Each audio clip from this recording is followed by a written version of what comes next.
What's up guys, it's Joseph, and this is going to be an unboxing and overview of the new for 2022 CMMG Banshee Gen 2 5.7 pistol. This will come in two models, the Mk57, which uses FN 5.7 magazines, and this model right here, which is called the Mark IV. The Mark IV lowers use a standard AR-15 lower with some upgrades to it. And then the 5.7 will also either come in an 8-inch barrel like you see here, or a 5-inch barrel. Let me show you what the special magazines look like. And my pistol came with one of these Gen 2 32 round magazines. The Gen 1 40 round magazines are not going to be sold anymore by CMMG because they had issues releasing rounds whenever they were bumped very hard, but as you can see here, these are not releasing any rounds.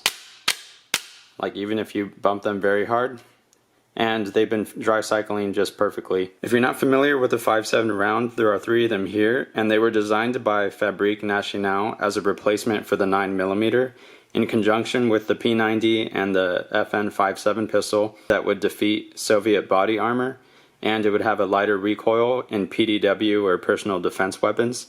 So it's a bottleneck center fired cartridge, same diameter as a 5.56, and very lightweight bullets. So these two are 40 grains, and then this is 27 grain. And for more size comparison, here's a 300 blockout and a 22 long rifle. So we're just going to go from tip to butt to cover all the new features. Starting off with the upper, this weighed in at 2 pounds and 14 ounces. And then the whole pistol, as you see it here with the optic on it, was 4 pounds 14.9 ounces. On the front we have CMMG's new linear compensator with a 5.56 bore, and then the handguard is the new EML enhanced M-lock handguard. So you can see it has M-lock at 3, 6, and 9, and then it has a slot of M-lock right here in between the Picatinny. This handguard is super comfortable with the C-clamp style grip. I usually install these Vendetta precision hand stops on all my handguards, except I don't feel like I need it here because you can see there's a little ledge here where when I do my grip, my thumb grabs on that perfectly for a little bit of back pressure. This is the 8-inch barrel, like I said, 1/2 by 28 threading at the front. It's made of 4140 chrome moly, salt bath nitrided, and it has a 1-in-9 twist rate. CMMG is using their radial delayed blowback system in here, and I'll take out the bolt to show you more later, but it looks a lot like an AR-15 bolt. On the lower, we have here an extended mag release button, and this is going to be ambi, so there's a left side mag release here. An oversized zeroed bolt catch. Mil-spec trigger, so this is pulling at about 6.5 pounds.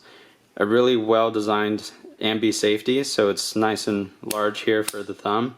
And then on the right side, the safety is shorter and thinner so that when it's in the fire position, it's not running into your first finger knuckle. The 5.7 has a polymer dust cover, a polymer brass deflector, and then CMMG is using their zeroed pistol grip, which is super comfortable, and it has a really nice angle, which is a little less steep than a Magpul MOE, but a little bit more than their K2.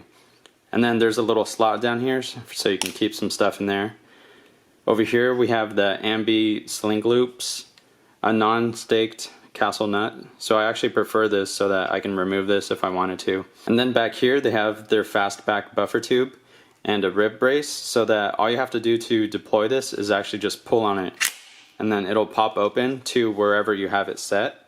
So the default is all the way to the last position, but if you see these little holes, you can, in the pistol grip, you'll see there's a little bag that has a screw in it, and then you put that screw wherever you want the fastback to open up to. There's enough room in the grip so you can store other stuff like a battery or a red dot tool. And then up here is CMMG's ambi charging handle, which is pretty nice. Ambi controls, except it doesn't have any gas mitigating features. For example, the new Silencer Co. gas defeating charging handle has a gasket back here to help seal off the action from your face so that you're not getting gas. And then I'll be making a review video on this in the future. And here's the lightweight 10-ounce BCG with the full auto profile. At the front it looks similar to an AR-15 bolt except with a smaller diameter. The lugs have these little cuts in them, and this is spring loaded, and then there's no true gas key. And in the buffer tube there's just a standard carbine buffer with 3-ounce weight and then a normal spring. I'm not really a fan of linear comps because they increase recoil, so I just immediately took it off.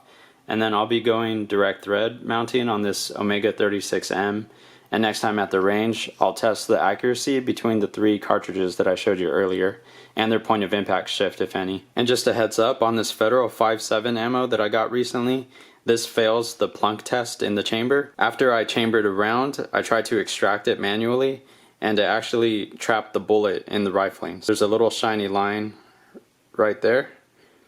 And so it got trapped in the rifling, the case separated and the powder spilled everywhere, and then I had to use a rod to push this bullet out. So I won't be buying any more of these Federal rounds unless they can set the bullet in deeper, because you can see there's a ridge right here that this bullet doesn't have. So either set it deeper or get a new bullet on there. And by the plunk test, that means you should be able to push a round into the chamber. It should actually rotate freely, and then when you turn the firearm over, the round should be able to just fall out. And so here's a Federal round. If I push this into the chamber, it doesn't fall out freely, so I actually have to push a rod through there again to get that round out. Alright guys, hopefully you liked the video. If you have any comments or questions, you can leave that down below. Please like, subscribe, and share, and then I'll talk to you guys next time.